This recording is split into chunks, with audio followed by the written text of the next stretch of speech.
Pernahkah Anda membayangkan sebuah pemilihan yang dilakukan secara tertutup, penuh misteri, dan hanya bisa diketahui hasilnya lewat kepulan asap?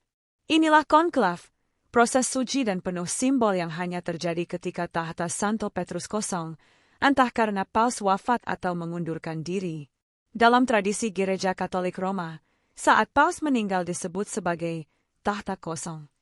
Pada momen inilah perhatian seluruh dunia tertuju ke Roma, menanti dengan cemas siapa yang akan menjadi penerus sang pemimpin umat Katolik sejagat. Setelah tahta kosong, selang 15-20 hari, para kardinal harus memilih paus baru. Maka para kardinal dari seluruh dunia segera bergegas menuju Vatikan. Mereka datang untuk mengadakan pertemuan di dalam Kapel Sistina, mengikuti sebuah tradisi kuno yang disebut konklav. Kata konklav berasal dari bahasa Latin cum clave, yang berarti dengan kunci. Nama ini bukan hanya simbolis.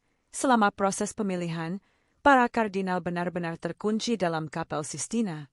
Tak ada sinyal internet, tak ada telepon, tak ada berita dari dunia luar.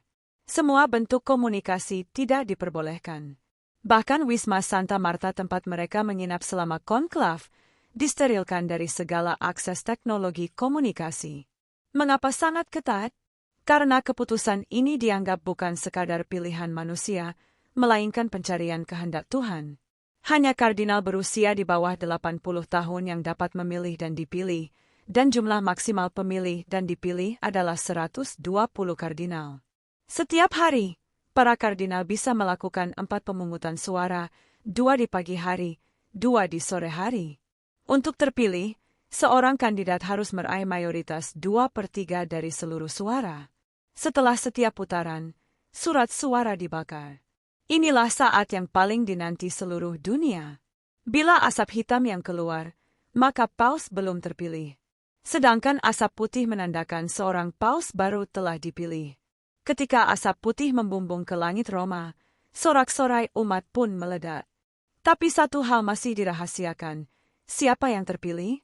Dunia baru mengetahuinya saat sang terpilih muncul di balkon Basilika Santo Petrus, dan kardinal protokol mengumumkan kalimat yang menggema penuh makna.